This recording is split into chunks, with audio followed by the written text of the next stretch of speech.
கடகராசியை பொறுத்த வரைக்கும் ஏத்தமும் இறக்கமுமான ஆண்டு அப்படின்னு சொல்லலாம். அதில் எப்படின்னா, ரொம்ப டீப்பாக அனலைஸ் பண்ணி பார்த்தீங்கன்னு சொன்னால், ராசியில் உச்சம் பெறக்கூடிய குருவுனால, ஜென்ம குருவா எனக்கு என்ன பிரச்சனை? ஆனால் குரு ராசியுடைய 5, 7, 9 இந்த இடத்த பார்க்கறதுனால எனக்கு என்ன பெனிஃபிட் அப்படின்னு பார்த்தீங்கன்னா, உங்களை சுற்றி எல்லாமே நல்லாயிருக்கும். அதனால் உங்களுக்கு எதாவது பெனிஃபிட்டான்னு கேட்டிங்கன்னா 0.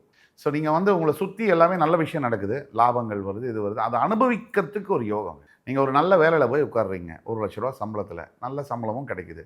ஆனால் அந்த காசை வாங்கி ஒரு நல்ல ஹோட்டலில் போய் பிடிச்சதை வாங்கி சாப்பிட்றதுக்கு நேரம் இருக்கா? அதுதான் சார் இல்லை. இதுதான் கடகத்துடைய நிலை.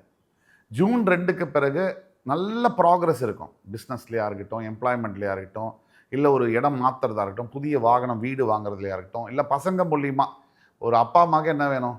பசங்க நல்ல பசங்க, நல்லா இருக்காங்க, நல்லா படிக்கிறாங்கன்னு பேர் எடுக்கணும். அந்த நல்ல பழக்க வழக்கங்கள் இருக்குன்னு மற்றவங்க சொல்கிறத கேட்கணும். அதுதான் அப்பா அம்மாவோட டார்கெட்டு.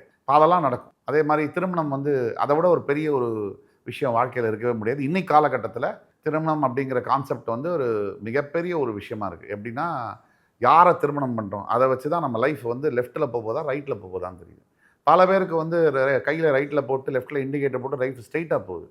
இப்போ இந்த குழப்பங்கள்லாம் இருக்கக்கூடிய காலகட்டத்தில் என்ன நடக்க போகுதுங்கிறதுல ஆண்டவனுடைய துணை இல்லாமல், இறைவனுடைய அந்த அனுக்கிரகம் இல்லாமல் யாருக்குமே நல்ல வாழ்க்கைங்கிறது கிடைக்க முடியும்.